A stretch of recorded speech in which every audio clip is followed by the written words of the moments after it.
আরও একবার আনস্ক্রিপ্টেড ডেস চ্যানেলে তোমাদের স্বাগত। বৃষ্টির দিনে আশা করি সবাই ভালো আছো। আজকে বানাবো ধাবা স্টাইল এগ তড়কা।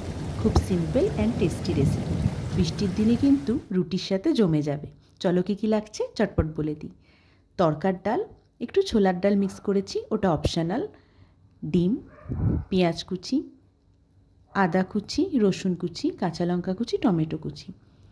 গুঁড়ো মশলার মধ্যে লাগবে হলুদ গুঁড়ো, কাশ্মীরি লঙ্কা গুঁড়ো, ধনে গুঁড়ো, জিরে গুঁড়ো, কসুরি মেথি, আর একটু নুন আর একটু চিনি। ডালগুলো কিন্তু আমি ওভারনাইট ভিজিয়ে রেখেছিলাম, তারপরে আমি প্রেসারে 3 থেকে 4টে সিটি দিয়ে নিয়েছি। কড়াইতে তেলটা গরম করছি ডিমগুলো ভেজে রাখবো বলে। ডিমগুলো ডিমের ভুজিয়ার মতো গুঁড়ো গুঁড়ো করে ভেজে প্রথমে আগে ডিমগুলো ভেজে তুলে নেবে, তারপর বাকি রান্নাগুলো একে একে তোমাদের সাথে শেয়ার করব। আমি এখানে 2টো ডিম নিয়েছি, তোমরা পরিমাণ অনুযায়ী ডিম নেবে, বেশি কম সেটা নিজেরা একটু পরিমাণটা বুঝে তারপর নিও। আমার চ্যানেল আর ভিডিও সমস্ত কিছু ভালো লাগলে তোমরা যেরমভাবে এখনও অবধি পাশে ছিলে, প্লিজ আমাদের পাশে থেকো আর চ্যানেলটাকে সাবস্ক্রাইব করে দিও। আর এই ভিডিওটা ভালো লাগলে লাইক, শেয়ার, কমেন্ট করে দিও। ডিমগুলো ভেজে তুলে নিয়েছি।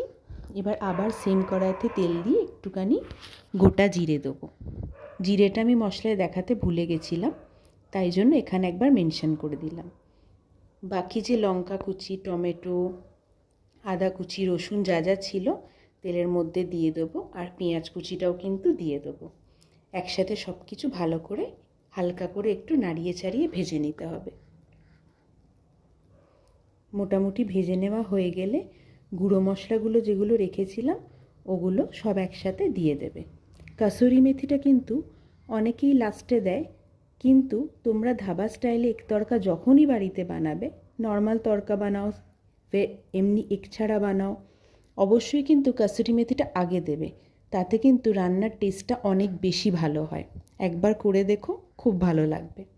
সব মশলাগুলো নাড়িয়ে নিয়েছি, ততক্ষণে কিন্তু আমার ডালটাও এখানে দেখো সিদ্ধ হয়ে গেছে। এরপরে সিদ্ধ হওয়া ডালটা আমি কিন্তু দিয়ে দেবো, জল সমেতই দিয়ে দেবো। দিয়ে ভালো করে কিন্তু মিক্স করে নিতে হবে। ডালটা কিন্তু এই আঁচেতেও হালকা একটু সেদ্ধ হবে। এরপর পরিমাণ মতো একটু জল দেবে। জলটাও তোমরা পরিমাণ অনুযায়ী দিও, যে যেরকম খাবে। যদি কেউ অনেক গ্রেভি খেতে চাও তাহলে একটু বেশি জল, যেহেতু তড়কাটায় খুব বেশি গ্রেভি হয় না, একটু থিকে পেস্ট হয়, তাই জন্য আমি কিন্তু জলটা কম করেই দিয়েছি।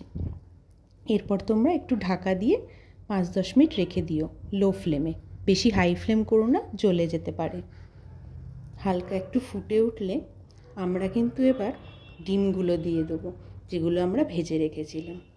উপর দিয়ে ছড়িয়ে দিয়ে ভালো করে কিন্তু মিক্স করে নিতে হবে।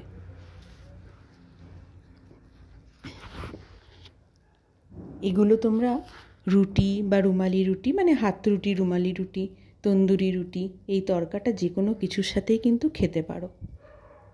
এটা কিন্তু খুব ইজি একটা রেসিপি, খুবই ভালো লাগে খেতে। একবার ট্রাই করে দেখো। বানানো খুবই সোজা, শুধু ইনগ্রিডিয়েন্টসগুলো একবার দেখে নিও। পরপর একসাথেই মোটামুটি সব দিয়ে দিতে হয়, খুব বেশি সময়ও লাগে না। আমরা কিন্তু প্রায় সময় এটা ঘরে বানিয়ে খাই। দোকানের তড়কার মতোই ভালো খেতে হবে। ব্যাস, নাড়িয়ে চাড়িয়ে আমাদের তড়কাটা রেডি হয়ে গেল। রুটির সাথে পরিবেশন করো। ভালো লাগলে কিন্তু পাশে থেকো, সাবস্ক্রাইব করে দিও।